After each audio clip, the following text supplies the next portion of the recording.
우리 지난주에는 그 제 근본 기원에 대해서, 제 뿌리에 대해서 살펴봤습니다. 오늘 이 말씀은 그 뿌리에서 나온 것인데 조금 초점이 다릅니다. 우리 인간 죄에 대한 그 형벌이 어떻게 나타나는가 하는 겁니다. 하나님께서는 이 죄에 대해서 형벌로 내리셨습니다.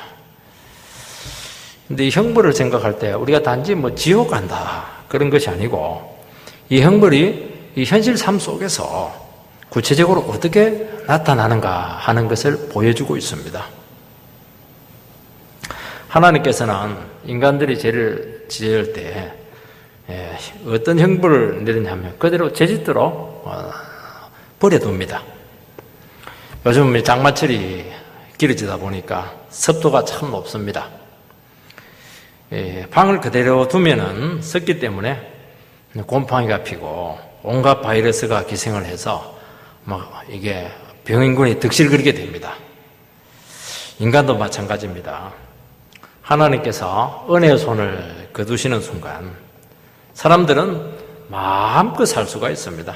하나님 눈 딱 감고 알고 있지만 눈 감고 있습니다. 그러면 그때부터 인생에 바이러스가 들어오고 곰팡이가 피기 시작하고 부패가 시작이 되는 겁니다. 그래서 인간 사회는 죄의 박물관으로 바뀌어져 있습니다. 오늘 사회 보시기 바랍니다. 상상할 수 없는 죄들로 도배가 되어 있습니다. 하나님께서 마음대로 살지 못하도록 간섭하시고 뜻대로 못 살도록 하시기도 하고, 죄 지으면 그냥 와서 주야로 막 징계하시고, 이게 하나님이 우리를 사랑하는 겁니다. 근데 그걸 원치 않고 끝까지 죄를 짓겠다 이러면 어쩔 수 없습니다. 그것은 하나님도 어떻게 할 수가 없습니다. 첫 번째는 내버려 두셨다는 것입니다. 죄 지은 인간에게 하나님께서 내리시는 형벌은 내버려 두심, 아주 신학적인 표현입니다. 이 표현이 3번에 걸쳐서 나타나고 있습니다. 24절에 보면은 더러움에 내버려 두사, 26절에 보면은 중간에 보면은 부끄러운 욕심에 내버려 두셨으니, 28절에 보면은 상실한 마음대로 내버려 두사, 내버려 두었다는 겁니다. 내버려 둔다고 하는 것은 포기한다는 겁니다. 요즘 새벽기도 시간에 사사기를 강의하고 있습니다. 이스라엘 백성들이 하나님 축복해서 구원해 주면은 잘 살게 되면은 감사하고 더 잘 살면 될 텐데 반드시 우상을 숭배하고 죄를 짓게 됩니다. 그러면 하나님께서 이방 나라에 이스라엘 백성들을 넘겨둡니다. 참다 안 돼가지고 그냥 넘겨두는 것입니다. 그러면 이스라엘 백성들은 이방 나라의 지배를 받게 됩니다. 그러면 어떻게 되느냐? 너무너무 비참한 처지에 빠지게 됩니다. 이스라엘 백성들이 그동안 행복하게 살아갈 수 있었던 것은 하나님이 붙들어 주었기 때문이고 지켜주었기 때문인 것입니다. 그런데 그걸 다 잊어버리고 자기 마음대로 살고 싶은 것입니다. 그러면 그 은혜끈을 놓아버리게 되는데 한순간에 최악의 상태로 전락을 합니다. 이게 뭐냐니까 하나님께서 그들을 내버려 두었다 하는 것이고, 이것이 형벌입니다. 우리는 마음껏 죄 지어도 하나님께서 막 징계도 안 하고 그냥 넘어가고, 이게 살만 난다 그렇게 생각할지 모르겠지만은 이게 하나님께서 버린 겁니다. 여러분, 인간이 하나님을 부정하고 반항하고 대적할 때 하나님께서는 설득합니다. 다양한 방법으로 죄를 제어합니다. 또 기다리십니다. 어느 순간 안 돼, 원하는 대로 너희들 마음껏 살아라는 겁니다. 이 포기가 하나님의 심판입니다. 여러분, 간섭은 사랑입니다.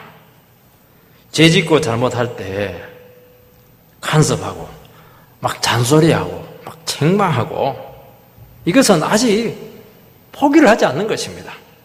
청소년 자녀들은 부모가 간섭하고 텔레비전 보지 마라, 일찍 자라, 공부해라, 이게 막 너무너무 싫은데 이게 엄청 사랑하고 있다는 겁니다. 네 마음대로 해라. 그거는 포기한 겁니다. 이 녀석은 말해도 안 된다는 겁니다. 어쩔 수 없는 것이죠. 우리나라 유명한 그 시각장애인 김영우 박사님 있지 않습니까? 참 훌륭한 사람입니다. 이 사람의 일화에 보니까 이런 내용이 나왔습니다. 자기가 미국 가정에 입양이 되었습니다. 근데 그 양부모님이 참 훌륭하신 분인데 자기 몸에서 난 자식들은 막 잘못하면 막 때리고 책망하고 막 욕하고 이렇게 하는데 자기는 그렇게 하지 않더라는 것입니다. 참 외로웠다는 것이죠. 그런데 어느 날 양부모님이 자기가 잘못했는데 막 책망하고 막 뭐라 하고 막 그렇게 하더라는 것이죠. 그때 내가 이제 이 집 식구가 되었구나, 이 집 자식이 되었구나 하는 것을 느꼈다는 고백을 했습니다. 사람은 죄를 짓고 사는데 다 이런 마음을 가지고 있습니다. 이렇게 살면 안 되는데 그러면서 또 매일 죄를 짓습니다. 매일 이렇게 술 먹으면 안 되는데 그러면서 또 술을 먹습니다. 이러다가 매 맞지. 그런데도 불구하고 뭐 특별한 사인이 없습니다. 맞으면 되는데 안 맞는 겁니다. 그러면 하나님께서 이 정도까지는 봐주고 있구나 스스로 착각합니다. 이건 착각해야 될 게 아닙니다. 이것이 하나님께서 주시는 형벌입니다. 여러분, 가출한 자식이 있는데 죽든지 살든지 네 알아서 해라 방치를 하고 찾아 나서지 않는다면 그 자식은 내놓은 자식입니다. 우리가 죄 지으면 주야로 징계하고 잘 살다가 한 번 내가 죄를 지었는데 또 그걸 아시고 그냥 또 와서 때리시고 막 일을 하고 사업을 하다가도 조금 한 번 편법을 썼는데 또 그것 때문에 그냥 나를 그냥 막 뭐라 하시고 안 되게 하시고 마음대로 이렇게 못 살게 하시고 그렇게 하시는 이유는 우리가 하나님의 자녀이기 때문입니다. 하나님께서 내버리시게 되면은 은혜의 장막이 그치게 됩니다. 하나님의 보호막이 사라지게 됩니다. 그 순간 급격히 타락하게 되어서 최악의 상태로 전락하게 됩니다. 하나님께서는 인생을 만든 책임이 있으시기 때문에 인생들을 설득을 하시고 또 하나님의 존재를 알 수 있도록 많은 증거를 보여주셨습니다. 그렇게 하신 이유는 내가 있다 하는 것을 보여주는 것도 있지만 하나님이 계시면 사람들이 하나님의 눈치를 보게 돼 있고 마음껏 죄를 짓지 못하기 때문인 것입니다. 그런데도 불구하고 고의적으로 하나님을 멀리하고 죄된 생활을 꾸역꾸역 하게 되면은 어느 순간 은혜의 끈을 놓게 되는 것입니다. 하나님께서는 온 세상을 말씀으로 창조하시고 전능자가 되시지만은 인간의 마음은 절대로 억지로 다루시지 않습니다. 또 다루시지 못하십니다. 그게 놀라운 겁니다. 짐승들의 마음도 다르기도 하고 온 세상 모든 것을 자기 뜻대로 하시는데 딱 하나를 못하십니다. 인간의 마음은 하나님 뜻대로 못합니다. 굳이 고집대로 하겠다면 대책이 없는 겁니다. 이게 하나님의 인간에 대한 엄청난 기대였고 하나님의 사랑의 표현인 것입니다. 그래서 가만히 있습니다. 그러면 그 순간 인생들은 다 벼랑 끝으로 내몰리게 됩니다. 짐을 잔뜩 싣고 구루마를 끌고 언덕바지로 막 올라가는데 갑자기 손을 놓으면 완전히 박살이 나는 것입니다. 하나님께서 손을 떼시면 어떻게 됩니까? 자기 본성대로, 제된 본성대로, 본능에 따라서 막 짐승처럼 살아가게 됩니다. 그래서 마음의 정욕대로 살게 되었다는 것입니다. 죄가 쌓여서 심판을 받게 되고 인생은 그 순간 파멸로 전락할 수밖에 없습니다. 25절 말씀을 보면 이는 그들이 하나님의 진리를 거짓 것으로 바꾸어 피조물을 조물주보다 더 경배하고 섬김이라 주는 곧 영원히 찬송하실 이시로다 하면 하나님께서 왜 인간을 버리셨는가 하는 이유가 25절 말씀에 나타나고 있습니다. 그것은 진리를 거짓 것으로 바꾸어서 피조물을 조물주보다 더 경배했기 때문에 하나님께서는 그들을 내버려 두셨다고 말씀하고 있습니다. 하나님의 진리는 성경 말씀입니다. 사람들이 성경 말씀이 내 생각과 다르면은 이 말씀을 부정을 하고 자기 생각을 관철을 합니다. 반대로 해야 되는데 내 생각이 틀리구나. 성경 말씀을 받아들여야 되는데 반대로 합니다. 말씀이 이해가 안 되면은 내가 모르는구나. 그렇게 생각하는 것이 아니고 성경에 뭐가 문제가 있어. 성경이 틀렸어. 이것은 내 생각 안 맞네. 그런 식으로 자기 중심적으로 판단을 합니다. 그래서 내 생각이 옳다고 주장하고 자기 논리를 그렇게 펴는 겁니다. 이 거짓것이라고 하는 것은 하나님 앞에 내 생각과 내 주장을 주장하는 것입니다. 이게 거짓것입니다. 인간은 하나님보다 자기가 더 똑똑하다고 착각을 하는 것이 문제입니다. 그래서 사람들이 성경을 읽다가 이해가 안 되면 이게 하나님이 잘못되었다 하는 겁니다. 왜냐하면 자기 기준에서 성경을 다 분석하고 판단하기 때문입니다. 성경은 참 어려운 구절들이 너무 많습니다. 예정론이 얼마나 어렵습니까? 구원론이 얼마나 어려워요. 동정녀 탄생이 얼마나 이해하기가 힘듭니까? 불가능한 겁니다. 삼일체를 어떻게 이해를 하겠습니까? 종말론을 우리가 어떻게 이해를 하겠습니까? 그 성경은 이해 안 되는 게 태반입니다. 그런데 하나님의 뜻을 피조물인 인간이 다 안다고 하는 것 자체가 교만한 것입니다. 이때 어떻게 해야 됩니까? 내가 모르는 세계가 있구나. 그래서 믿음으로 받아들이면 은혜가 오고 구원이 찾아옵니다. 그런데 인간은 고집이 너무 셉니다. 그래서 굳이 그 말씀을 부정합니다. 그 이유는 하나님을 섬기기보다는 내 마음대로 살고 싶은 욕심이 있기 때문입니다. 딱 걸리는 것은 뭐냐? 하나님께서 그 죄이기 때문이고 내가 욕심 때문에 걸리는 것입니다. 그래서 어떻게 해야 되느냐?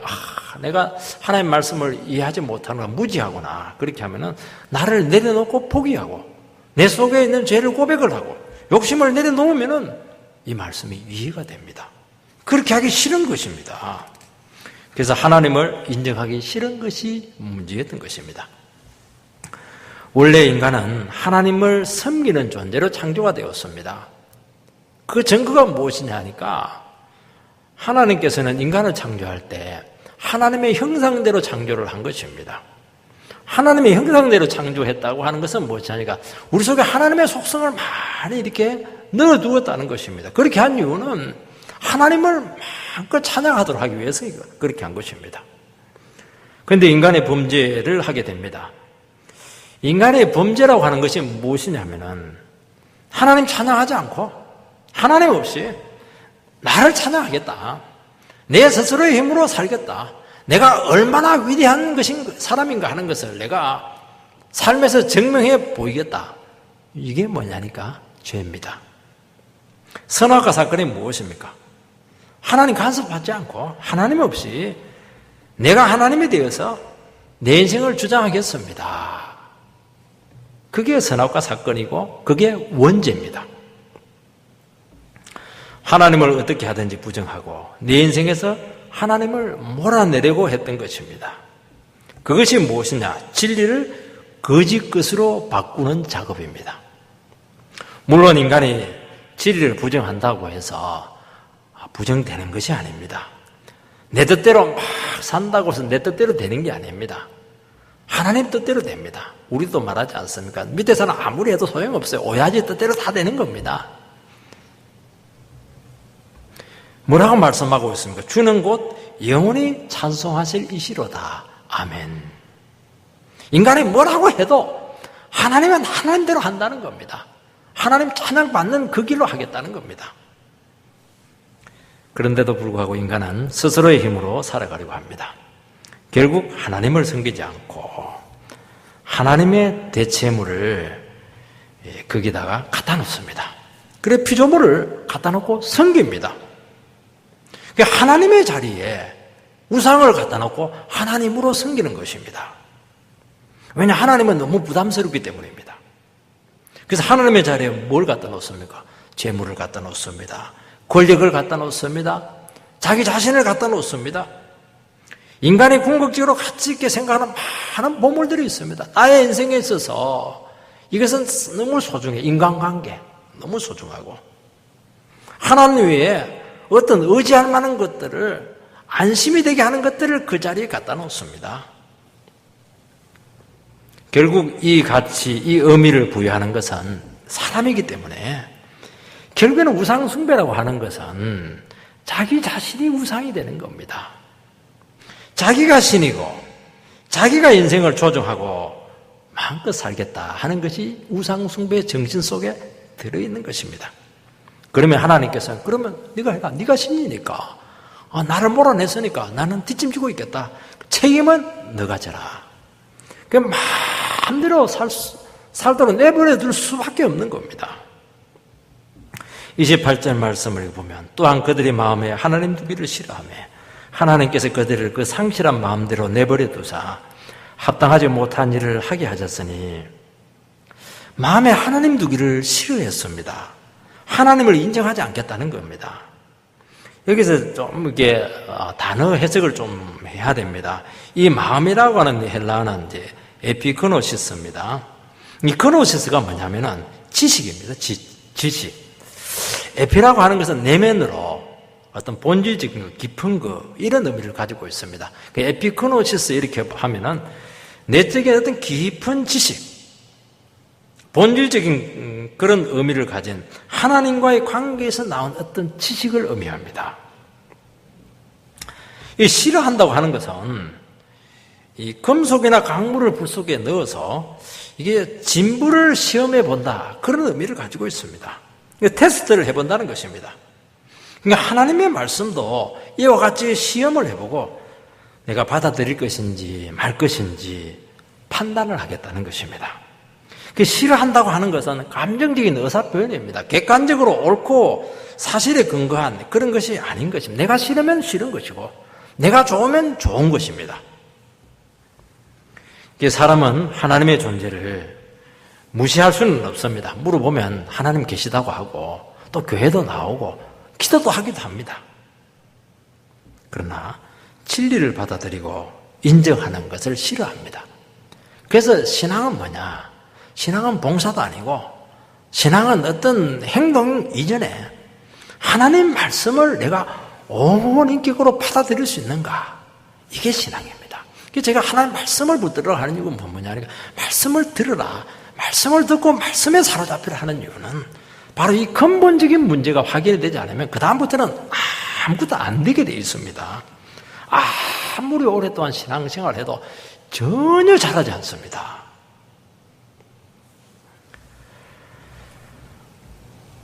말씀보다 자기 이성을, 내 생각을, 내 주장을 앞세우는 것입니다. 우리식으로 말하면 듣기 싫은 겁니다. 이것이 인간 속에 있는 이중성입니다. 하나님을 믿는다고 하는데 실제로는 자기를 믿습니다. 자기 생각을 믿습니다. 은혜를 받는데 할 때 보면 자기 생각대로 다 합니다. 이게 우상숭배고 이걸 하나님의 자리에 피조물을 갖다 놓고 섬기는 겁니다. 어떻게 하나님을 부정합니까? 아니 우리 조상들은 구원이 어떻게 됐냐고 그건 말이 됩니까? 왜 선악과를 만들었습니까? 왜 우리를 시험하죠? 왜 예정을 했습니까? 그럼 예정 안 한 사람은 어떻게 되는 겁니까? 말도 안 되네요. 이렇게 하면서 그런 하나님이라면 내가 받아들일 수가 없습니다. 그런 식으로 합리화를 시킨다는 것입니다. 여러분 사람은 말씀을 듣고 있지만은 말씀을 들으면서 전부 다 자기 스스로 말씀에 대해서 판단을 내립니다. 그래서 우리가 예배에 나올 때마다 기도를 해야 된다. 하나님, 내가 하나님의 말씀 판단하지 않고 무조건 아멘으로 받아들이게 해 주십시오. 그게 예배자의 자세입니다. 그래서 하나님께 그 중심을 보시고 그 사람에게는 그대로 하나님의 말씀을 주십니다. 그럼 바로 능력으로 나타납니다. 이것은 옳은 말씀이야. 저것은 이해가 안 돼. 이렇게 하면 안 되는 겁니다. 그리고 우리에게 걸리는 말씀에 대해서는 자꾸 자기 주장을 하려고 그러고 자기 합리화를 하려고 하는 것입니다.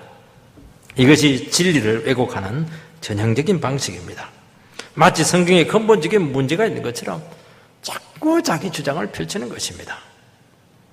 여러분, 성경에는 인간의 이성과 생각으로 이해 안 되는 것들이 부지기수로 있습니다. 그래서 성경은 지뢰밭입니다. 그래서 사람들이 믿음 없이 경건한 마음을 안 가지고 성경으로 들어가면 전부 다 폭발해서 인생 다 폭발시킵니다. 이렇게 무서운 겁니다. 지뢰밭입니다. 이것은. 지뢰밭을 갈 때는 어떻게 해야 됩니까? 조심해서 접근해야 됩니다. 잘못 건드리면 인생이 날아가요. 가정이 날아갑니다. 나라가 날아갑니다. 성경은 이렇게 무서운 겁니다. 이게 전부 다 지뢰밭입니다. 그래서 이 구절은, 내게 이해 안 되는 함정과도 같은 이 구절은 진리에 대한 우리의 중심적인 태도를 점검하는 테스트기입니다.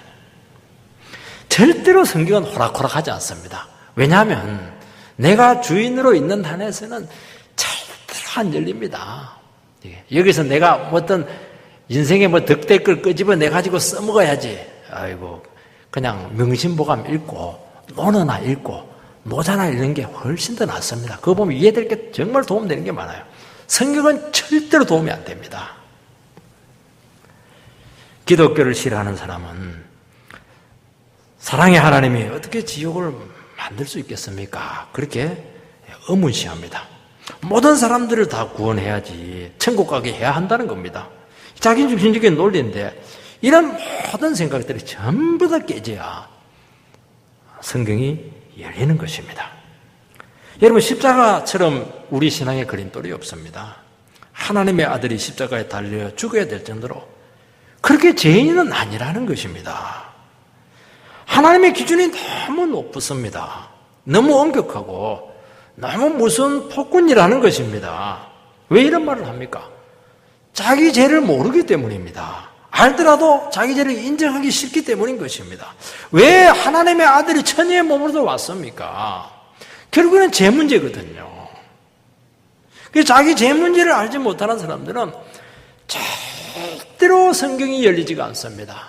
그래서 우리가 설교 준비가 뭐냐면요, 주석책을 보는 게 아닙니다. 설교 말씀, 설교 준비는요, 설교자가 먼저 하나님 앞에, 말씀 앞에 겸손하게 어떻게 해야 됩니까? 자기 죄를 자꾸 고백하는 겁니다.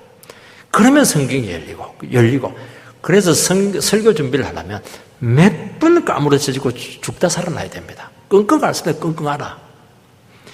머리로 풀리는 게 아니에요, 이것은. 경험으로 풀리지 않아요. 공부한 걸로 절대로 안 풀립니다, 이게. 어린아이처럼 하나님 말씀 앞에 겸손하게 반응하는 자들에게 하나님께서 천국의 비밀 열쇠를 맡긴다는 것입니다. 왜 사람이 조물주보다 피조물을 더 섬깁니까? 자기가 생각하고 원하는 신을 스스로 만들어서 섬기려고 하기 때문입니다. 내 마음에 드는 하나님, 내 뜻대로 하시는 하나님, 나에게 축복만 주고 죄를 책망하지 않는 그 사랑의 하나님, 어려울 때 언제라도 도와주시는 그 하나님을 만들어서 섬깁니다. 송아지 신앙이죠. 여러분, 성경의 하나님은 그렇지가 않아요. 주야로 죄를 책망하시고 무조건 말씀에 순종하게 하시고 막 항의하면 막 시끄럽다고 그러고 하나님만 인정하라고 하고 늘 간섭하게 하고 잘못된 생각하면 또 하시고 때리시고 또 설교로 그냥 책망하시고 막 견디시기가 어려운 겁니다. 그래서 성경의 하나님보다는 내가 생각한 그럴듯한 하나님을 만드는 것입니다. 이것이 우상숭배인데 결국은 뒤집어서 이야기하면 내 마음대로 신앙생활을 하겠다는 겁니다. 하나님은 이것이 내버려 두게 된 이유다, 그렇게 말씀하고 있습니다. 두 번째는, 그러면 하나님께서 인생들을 내버려 두게 되었을 때 어떤 일들이 일어나게 되느냐 하는 것입니다. 인간의 가장 큰 비극은 하나님께서 우리를 버리신 것입니다. 버린 것이 아니고 은혜의 끈을 놓으신 것입니다. 스스로 은혜의 끈을 인간이 끊고 자유를 선언한 것이 문제입니다. 그 결과 무슨 죄가 그 자리를 대신하게 되었습니다. 24절에 보면 그러므로 하나님께서 그들을 마음의 정욕대로 더러움에 내버려 두사 그들의 몸을 서로 욕되게 하셨으니 본능에 가까운 삶을 살게 됩니다. 동물처럼 살아가는 인생으로 전락을 한다는 것입니다. 막 성적인 문란들이 나타납니다. 막 쾌락을 추구하고 물질을 숭배하는 아주 저속한 삶이 되었다는 것입니다. 몸을 서로 욕되게 했다 하는 것이 참 무슨 말씀이 좀 어려울 수가 있습니다. 이 인간의 몸은요, 천사보다 더 뛰어납니다. 천사가 인간에게 제일 부러워하는 것이 천사는 몸이었거든요. 인간은 몸이 있으면 몸을 가지고 하나님을 찬양할 때 이거는 몸이 없는 천사들이 찬양하고 비교되지가 않는 것입니다. 몸을 가지고 하나님을 섬길 때, 봉사할 때 이것은 몸이 없는 천사들하고 비교가 되지가 않는 것입니다. 그런데 이 몸을 하나님을 섬기는 데 쓰지 않고 죄 짓는 도구로 쓰는 겁니다. 문신을 하고 막 술을 집어넣고 막 자해를 하고 이렇게 하는 겁니다. 이 속에 몸 속에다 죄를 막 집어넣는 겁니다. 그리고 가장 먼저 찾아오는 것이 뭐냐니까 성의 문란입니다. 여러분, 성이 통제되지 않는 인간은 그 사람이 아무리 뛰어나더라도 그 순간 짐승으로 전락합니다.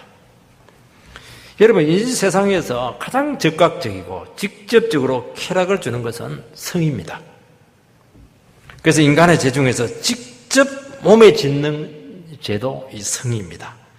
그래서 성과 쾌락의 노예로 전락을 하게 됩니다.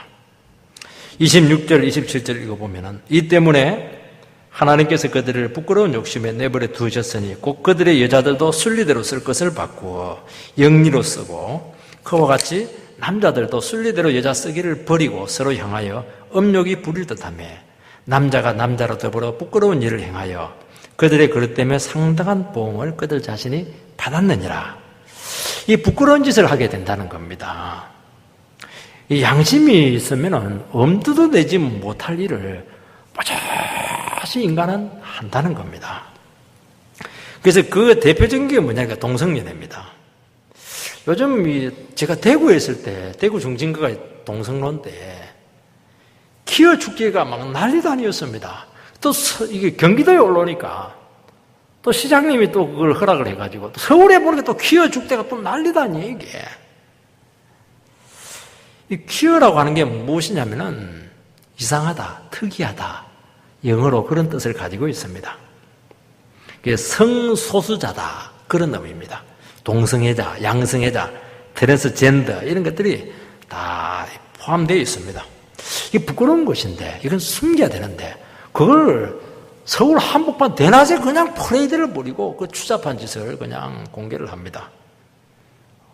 왜냐하니까 동성애는 성적 취향이기 때문에 존중을 해줘야 된다는 것입니다.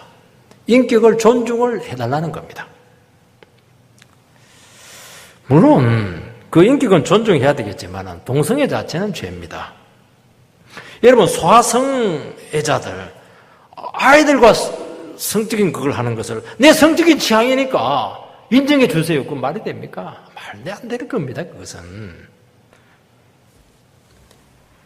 여러분, 순리대로 쓰지 않고 영리로 썼다 하는 것은, 순리라고 하는 것은 창조 질서대로 썼다는 겁니다. 여러분, 하나님께서 창조 질서로 무엇을 만드셨습니까?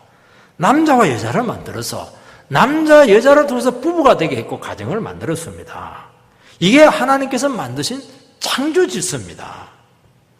동성애자들은 두 가지 주장을 합니다. 하나는 뭐냐니까 동성애는 유전적이라는 것이죠. 유전적으로 내가 동성애를 하도록 태어났기 때문에 그것을 인정을 해줘야 된다는 겁니다. DNA가 그렇게 돼 있는데 어떻게 내가 DNA를 본성을 무시할 수 있겠느냐 그런 식이죠. 또 하나는 사회적인 요인입니다. 남녀 교제를 할 수 없는 그런 감옥이라든지 군대라든지 배 위에 있는 그 사회적인 제약 때문에 어쩔 수 없이 동성애를 했다는 겁니다. 다 변명입니다, 그거. 여러분, 동성애는요, 제약된 습관이 반복적으로 되어서 이루어진 겁니다. 동성을 보고 음욕이 부릴 듯 했다. 그렇게 참 기록이 되어 있습니다. 그러니까 스스로 그렇게 훈련을 시키고 상상을 하고 쾌락을 느끼고 그걸 강화시키고 연습을 하고 그렇게 했다는 겁니다. 여러분, 남자 동성애자들은 누구를 좋아하냐? 여자 같은 남자를 좋아합니다. 여성 동성애자는 남자 같은 여자를 좋아합니다. 찾습니다. 이것은 이성에 대해서도 얼마든지 사랑을 느낄 수 있다는 것이지 정상적인 그런 것으로 안 되니까 자꾸 탈선을 한 것이죠, 이게. 자꾸 이것을 이걸 정상적으로 인격으로 인정해줘야 된다 하는데 그 추잡한 겁니다, 그거. 벌써 무슨 탈선이 오게 된 것이고 이런 말을 공개적으로 미국 같은 데 하면 완전히 매도당하는데 아직 우리나라는 그 정도까지 가지는 않았습니다. 그래서 상당히 위험한 수준까지 지금 오고 있는 겁니다. 그들의 그릇 때문에 상당한 보응을 받았다고 되어 있습니다. 대개 이것은 이제 성병이나 에이즈 같은 그런 질병이 하나님께서 주신 형벌이다. 그런 식으로 해석을 하는데 그거 맞습니다. 그러나 훨씬 더 깊은 의미가 있습니다. 여러분, 동성애는 근본적으로 하나님께서 만드신 창조 질서를 어지럽힌 겁니다. 여러분, 이 세상에서 다 어긋나게 해도 창조 질서가 어긋나게 되면 대재앙이 일어납니다. 바닷물은 바다에 있어야 됩니다.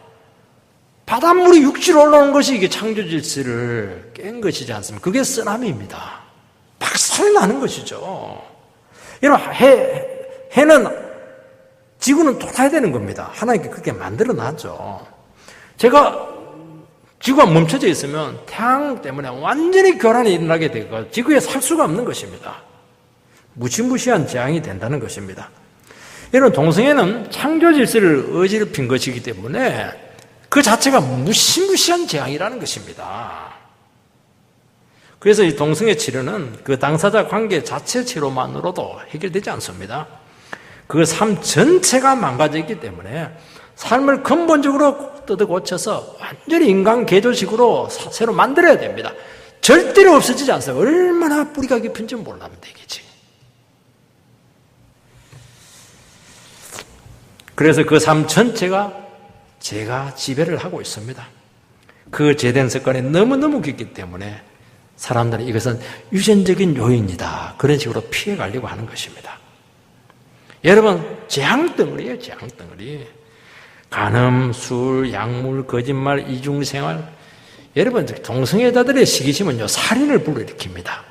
그 양심의 가책들, 죄책감들, 이거 숨기기 위해서 얼마나 정말 인격이 망가지는지 모르는 것입니다. 이건 치료가 너무너무 어려운 겁니다. 그래서 일반적인 성범죄와 차원이 다른 것이고 이것은 갈 때까지 간 것이고 성경에서는 이것은 심판감이다. 그렇게 말하고 있는 것입니다. 여러분, 이것은 가정을 파괴합니다. 여러분, 이 남자와 여자는 제일 중요한 게 뭐냐니까 순결을 지켜야 됩니다. 하나님께서 만들어 놓은 질서 안에서 아주 아름다운 것이고 축복이지만은 책임이 큽니다. 이게 넘쳐버리고 다른 데로 넘어가 버리면 이거는 인생도 망가뜨리고 가정도 망가뜨리고 사람도 망가뜨리고 이거는 프로판 가스와 똑같아요. 터지면 끝나는 겁니다. 프로판 가스 잘 쓰면은 참 좋은데 이게 그냥 옆으로 새가지고 터져버리면 폭탄입니다. 폭탄. 여러분, 성을 지키는 것은 이 수류탄을 들고 있는 것 똑같아요. 이거 터지면 끝나는 겁니다. 이거 잘 쓸 때 써야 되는 것입니다. 그래서 우리 예수 믿는 사람들은 절대로 이 싱글이나 결혼한 사람이나 최고로 중요한 겁니다. 자기 몸을 지켜야 되고 이 성을 딱 제한을 할 수 있어야 이게 축복이 오는, 이 부분에 무너져 버리면 축복이 뭐고 아무것도 없는 겁니다. 마지막으로 급격한 도덕적인 상실로 나타나게 됩니다. 28절 말씀을 보면 또한 그들이 마음에 하나님 두기를 싫어하며 하나님께서 그들을 그 상실한 마음대로 내어버려 두사 합당치 못한 일을 하게 하셨으니, 이제 상실한 마음이다 하는 이제 표현이 나옵니다. 이게 무슨 뜻이냐면은 검사를 해보아서 불합격품이다 판정이 났다는 겁니다. 그러니까 우리의 마음이 불량품이라는 겁니다. 우리 마음이 선하고 깨끗하고 하나님과 참 비슷해야 되는데 이게 완전히 타락하고 부패하고 황폐한 마음이 된 것입니다. 그래서 그 마음을 믿을 수가 없게 되었습니다. 선한 것을 선한 것으로, 악한 것을 악한 것으로 여겨야 되는데 그걸 모르는 것입니다. 이게 실성한 사람이죠. 뭐 거의 미친 사람과 똑같습니다. 이 합당치 못한 일이라고 하는 것은 기준에 맞지 않는 그런 일들, 어떤 존재 질서나 법칙에 위배되는 그런 일들을 서슴지 않고 한다는 것입니다.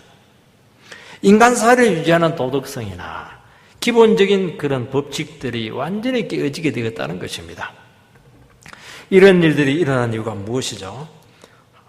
그 마음에 하나님 두기를 싫어하고 하나님을 인정하지 않았기 때문입니다.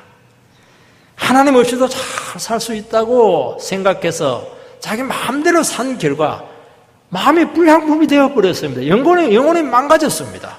자기도 자기 마음을 믿을 수가 없어요. 여러분, 이 세상에서 제일 귀한 것이 내 마음을 지킬 수 있어야 됩니다. 여러분, 예수 안 믿고 내 마음을 지킬 수 있다고 하는 것은 거짓말입니다. 못 지키니까 술을 먹고 온갖 행위를 다 하는 것입니다. 여러분, 하나님 없이 자기 자아를 책임질 수 있고 내 꿈이 성취가 되고 그것이 가능하다, 자기를 찾을 수 있다, 그렇게 속이는 것입니다. 여러분, 인간은 하나님을 떠나는 순간 탕자가 됩니다. 하나님을 떠나는 순간 곧바로 인생의 위기가 찾아옵니다. 우리는 늘 위기 가운데 있으니까, 이리 치고 저리 치니까 인생은 그러겠거니 인생 한번 눈물의 씨앗이다 이러면서 그냥 유행가로 온갖 그냥 눈물 질질 흘리면서 그렇게 인생을 노래하지만요, 그게 비참한 겁니다. 그게 탕자의 인생이에요.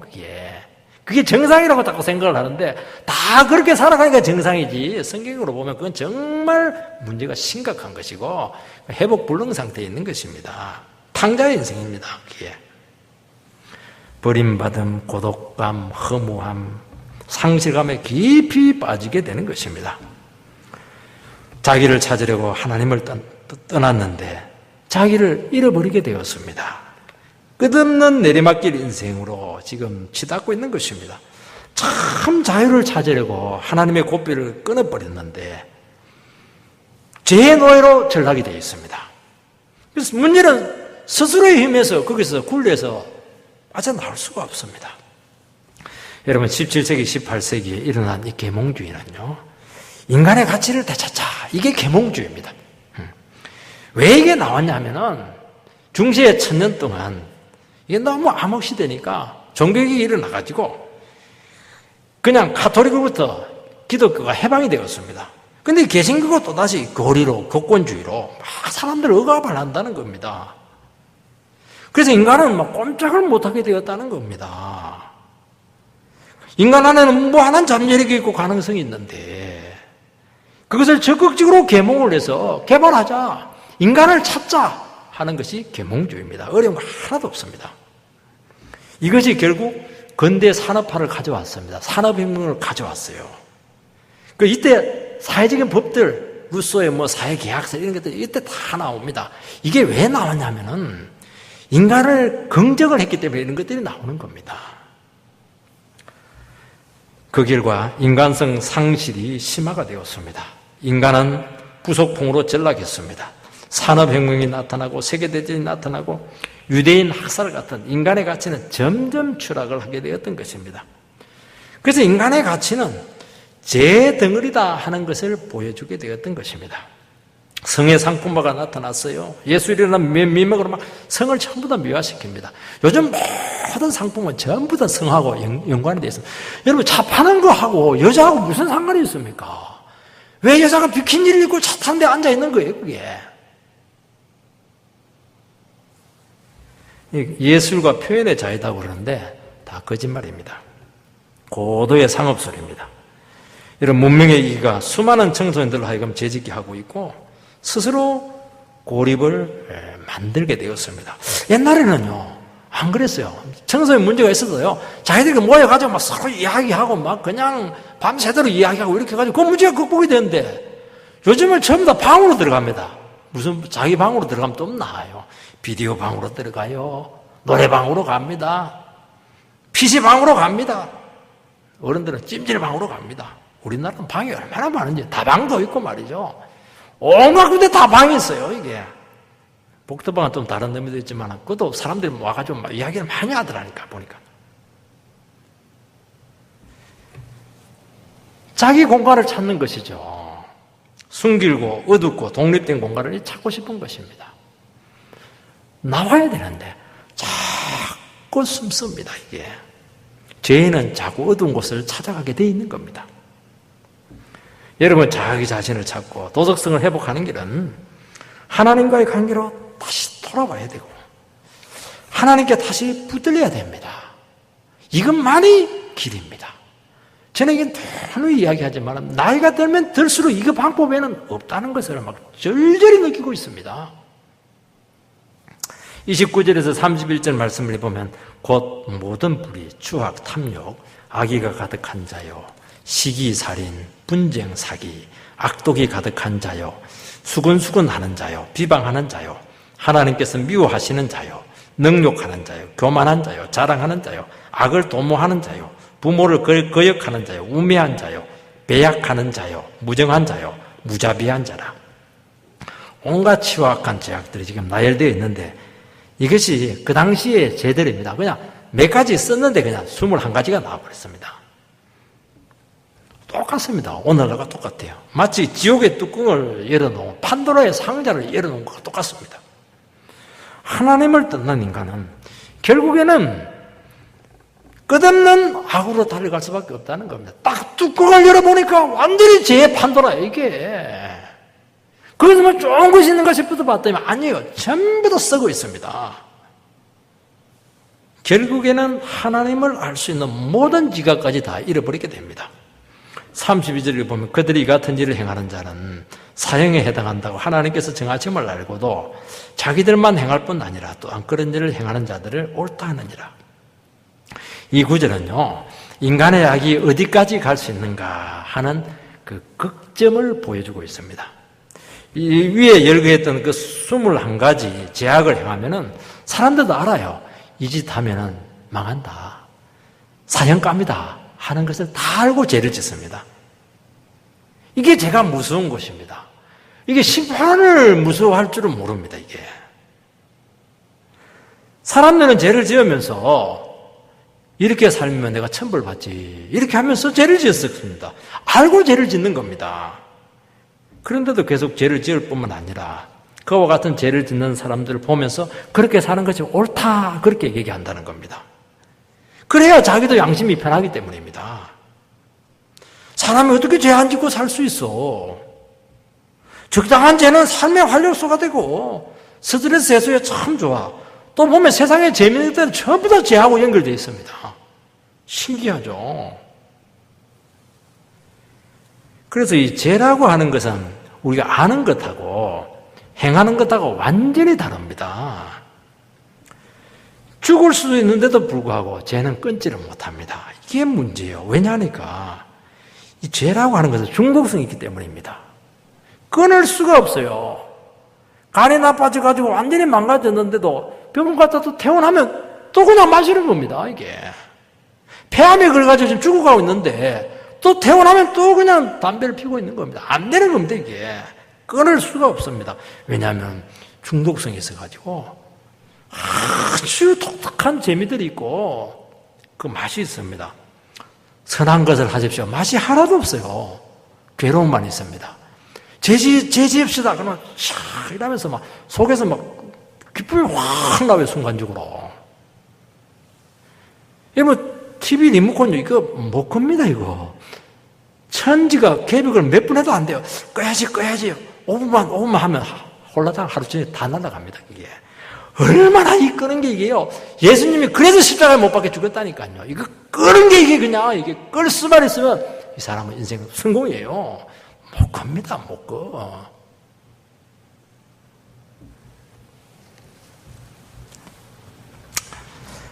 이 사고의 왜곡이 오는 것이죠. 마음이 상실이 되어서 분별을 다 잃어버리는 겁니다.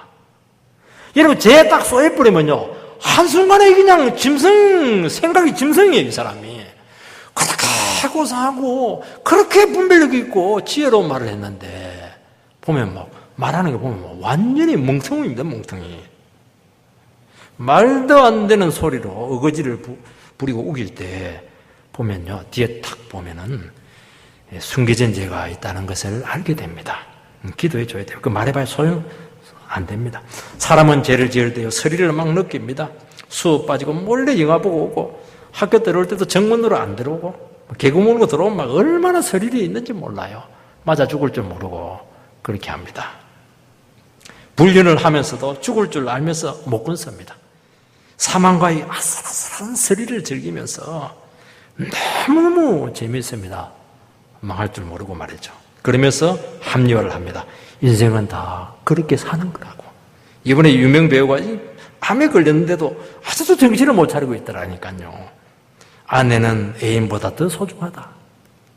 여자는 삶의 활력소다. 인물은 잘생겼는데 제가 바람둥이는 어쩔 수가 없다 하는 생각을 내가 하게 되었어요. 아직도 폐암에 걸려서 죽어가고 있는데 이런 소리를 하는 거예요, 이게. 이게 인간이에요, 이게. 하나님이 인간을 버려두었을 때 회복불능 상태에 빠집니다. 이 상실한 마음, 타락한 인간성, 도덕성의 상실을 무엇으로 회복하겠습니까? 탕자처럼 다시 아버지를 생각하고 그분에게 자기 자신의 자유를 헌납하시기 바랍니다. 그분의 다스림 안에 있을 때 그것이 자유입니다. 하나님의 권위 안에 있을 때 그것이 나를 찾는 것입니다. 바른 위치를 찾고 질서를 찾고 말씀과 승리의 능력이 회복이 될 때 우리가 이 모든 죄의 사슬을 끊고 정말 하나님의 존귀한 형상을 회복해서 성공적인 삶이 될 줄 믿습니다. 그런 날이 되기를 주의 이름으로 축복합니다.